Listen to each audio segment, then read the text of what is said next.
You've met this kind of empath before. They don't argue, they don't raise their voice, they don't try to win, they just go quiet. And the moment they do, everything changes. It's not loud, it's not dramatic, but you can feel the distance. And if you're that empath, you already know something most people don't. That's silence. It's not empty. It's overwhelming. Today, we're diving deep into the psychology of empaths who go quiet when they're hurt, and why their silence is one of the most misunderstood emotional responses in the world.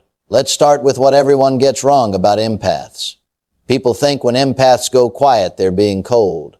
They think it's a choice, a strategy, a way to punish someone. Like silence is something they decided to use in that moment. But empaths don't go silent to control the situation. They go silent because the situation is controlling them. See? When an empath gets hurt, it doesn't come as one clean emotion. It doesn't arrive in a simple, understandable form like just anger or just sadness. It comes as a flood. A rush of overlapping feelings that hit all at once, too fast to separate, too heavy to explain immediately. They don't just feel anger, feel disappointment, confusion, emotional shifts, subtle changes in tone, unspoken meanings, all at the same time. They notice what was said, but also how it was said. They feel the words, but they also feel the energy behind those words. And that's where it becomes overwhelming, because now it's not just about reacting, it's about understanding. And instead of reacting immediately, they absorb it. They sit with it. They let it move through them instead of throwing it back out, because that's what empaths do. They don't just experience emotions, they process them deeply. And that kind of processing doesn't happen instantly. It takes time. It takes stillness. It takes silence. So what looks like distance from the outside is actually intensity on the inside. What looks like disconnection is actually emotional overload being handled quietly. They process before they express. And most people misunderstand that because they've never felt emotions in that way themselves. What happens in an empath's brain? Here's where it gets deeper. Empaths experience something close to emotional overload. Their brain doesn't just register what happened, it tries to understand everything behind it. Not just what did you say, but what did you mean? What were you feeling? What changed in you? And even beyond that, why did that feel different this time? Was there something underneath those words? Did I miss a signal earlier? Their mind starts connecting dots most people don't even notice. Now imagine trying to answer all of that in real time, while the moment is still happening, while emotions are still rising, while the other person is waiting for a response. You can't. No one can process that level of emotional complexity instantly. So, what happens? The brain does something very specific. It slows everything down, not because it's weak, but because it's overwhelmed with information. And one of the first things that gets affected is speech. Words become harder to access. Thoughts feel incomplete. Feelings are clear, but explaining them isn't. That's why when someone tells an empath, "Just tell me what's wrong," they freeze.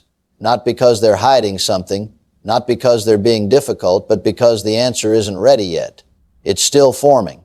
Because the truth is, they don't fully know yet. Not in words. They know something feels off. They know something hurts. They know something shifted, but turning that into clear language takes time.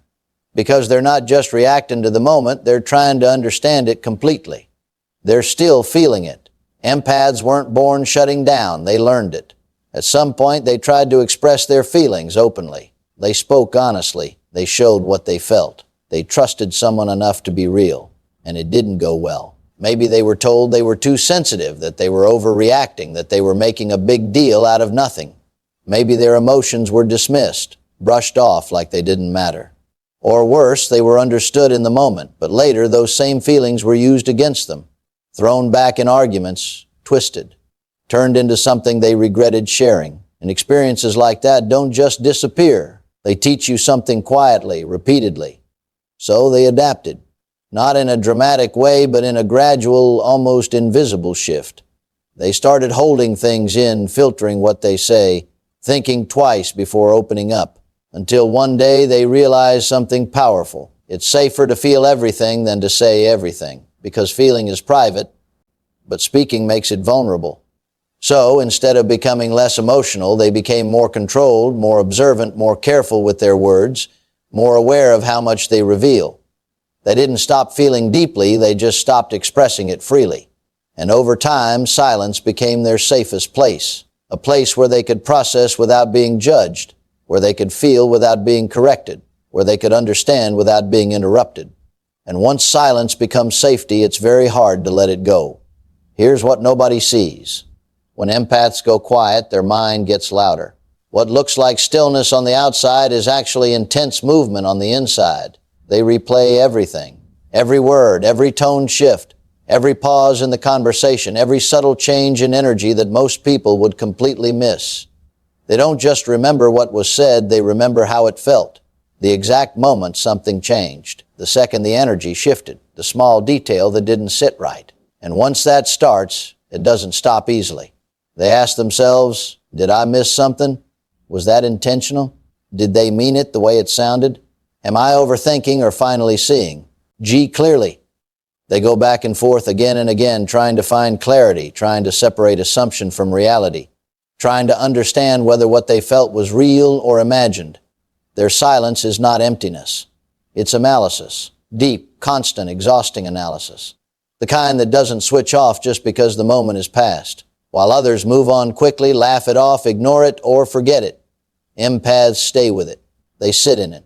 They turn it over from every angle, not because they want to suffer, but because they want to understand. Because for them, clarity matters more than speed. Truth matters more than reaction. So they stay quiet, not because nothing is happening, but because too much is happening all at once.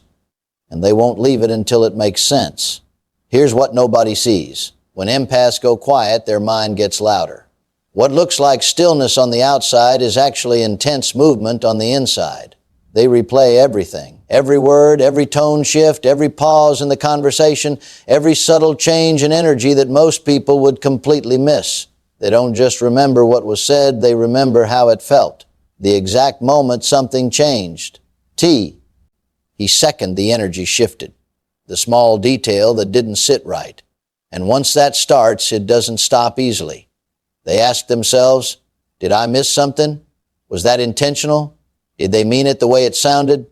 Am I overthinking or finally seeing clearly? They go back and forth again and again, trying to find clarity, to separate assumption from reality, trying to understand whether what they felt was real or imagined. Their silence is not emptiness. It's analysis. Deep, constant, exhausting analysis. The kind that doesn't switch off just because the moment has passed. While others move on quickly, laugh it off, ignore it, or forget it, empaths stay with it. They sit in it. They turn it over from every angle. Not because they want to suffer, but because they want to understand. Because for them, clarity matters more than speed. Truth matters more than reaction. So they stay quiet. Not because nothing is happening, but because too much is happening all at once. And they won't leave it until it makes sense. Now, here's the part most people don't expect.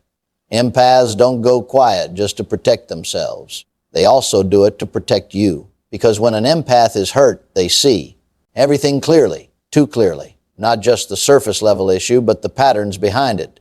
The tone you used, the intention underneath your words, the things you didn't say, but still felt. And in that moment, their awareness sharpens.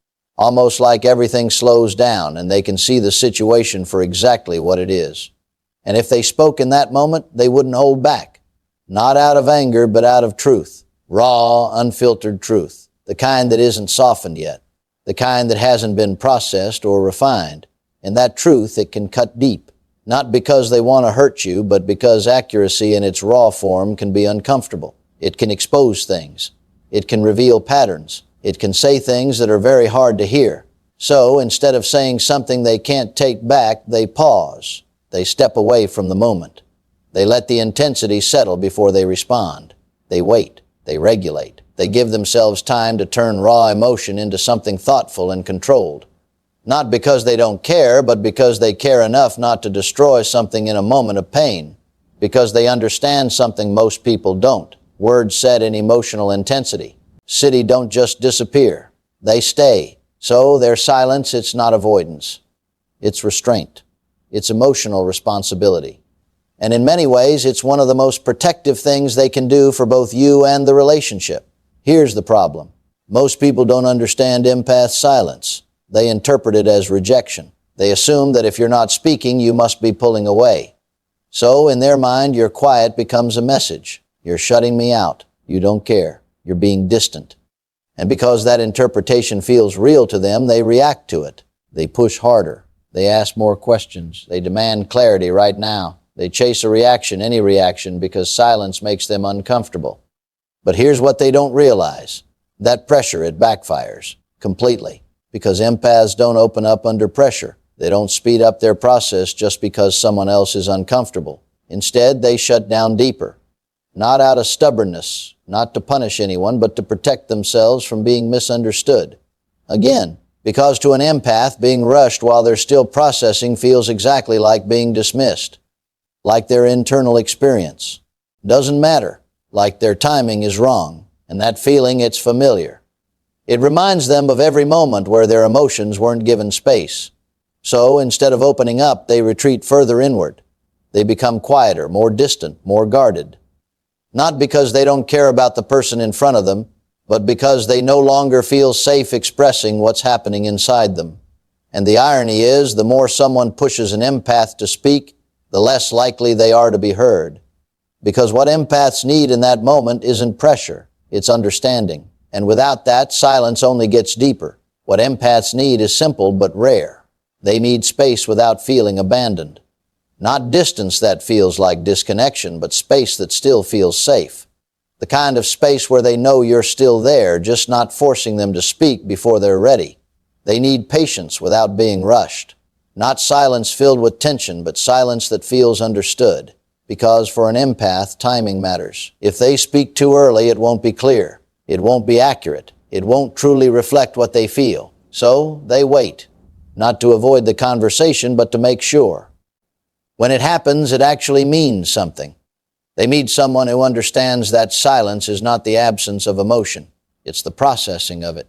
It's everything happening beneath the surface before it turns into words. And when empaths feel safe like that, something changes. They soften.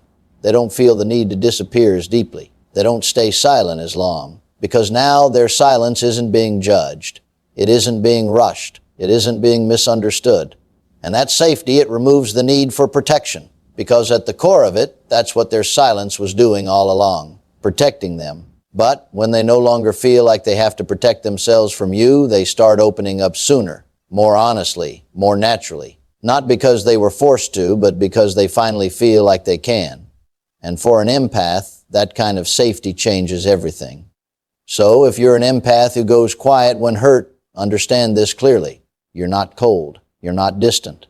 And you're not broken. What you are is someone who feels deeply. Deeper than most people around you will ever fully realize. You don't just react to emotions. You experience them. You analyze them. You understand them before you let them out.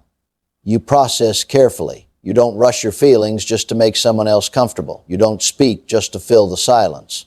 And because of that, you speak only when it's real, only when it's accurate, only when it reflects what you truly feel, not just what you felt in the heat of the moment. Your silence isn't weakness, it's discipline, the ability to hold back when it would be easier to react. It's awareness, the ability to recognize that not every feeling needs to be expressed immediately. And more than anything, it's emotional depth most people will never fully understand.